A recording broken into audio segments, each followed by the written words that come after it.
வேதம் என்ன சொல்லுது? ஈசான சர்வ வித்யானாம் ஈஸ்வர சர்வ பூதானாம் பிரம்மாதிபதிர் பிரம்மணோதிபதிர் பிரம்மா சிவோமே அஸ்து சதாசிவோம்.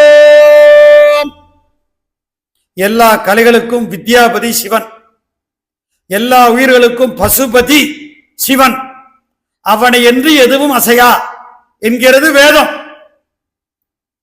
ஒன்று சொல்ல வேண்டும், சங்கீத மும்மூர்த்திகளிலே ஒருவராக கருதப்பட்டவர் தியாகையர், தியாகராஜ சாஸ்திரிகள் என்பார்கள். தியாகையர் அவர் சொல்லுகிறார் முக்கியமான ஒரு செய்தி. இறைவருக்கு 5 முகம், ஈசானம், தத்புருடம், சத்யாஜோதம், வாமதேவம், அகோரம். இதுல சத்யாஜோத முகங்கிறது மேற்கு நோக்கிய முகம், அதுலதான் 7 ஸ்வரமும் தோன்றியதுங்கிறார். சொல்றவர் யார் தெரியுமா? தியாகையர்.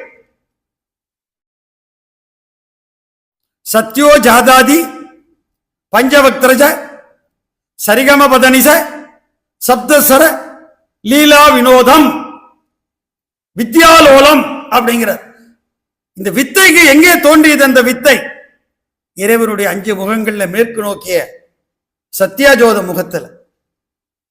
ரொம்ப வியப்பா இருக்கு, ரொம்ப மகிழ்ச்சியா இருக்கு. இப்படிப்பட்ட கானங்களுக்கெல்லாம் சாமி தலைவரா இருக்கிறார். கருணைக்கெல்லாம் தலைவியா உமா பிராட்டியார் இருக்கா. இவங்களெல்லாம் வசப்படுத்தியார் ஆனாயர். நம்மளும் அவரை வணங்கி இசையில நல்ல நுட்பம் பெற வேண்டும், அறிவு பெற வேண்டும், பண்ணொன்று இசைப்பாடும் பக்தி வர வேண்டும். அரவாணி ஆடும்போது உன் அடியின் கீழ் இருக்க வேண்டும், பாட வேண்டும் நான் போற்றி, மறவாது உன்னை பாட பணியாயே என்றெல்லாம் திருமுறைகள் முழங்குகின்றன. அந்த வரத்தை பெறப்போகிறோம். உலகெங்கும் இருக்கிற சைவ அடியார்களுக்காக எல்லா சைவ அடியார்களும் அமோகமா இருக்கணும்.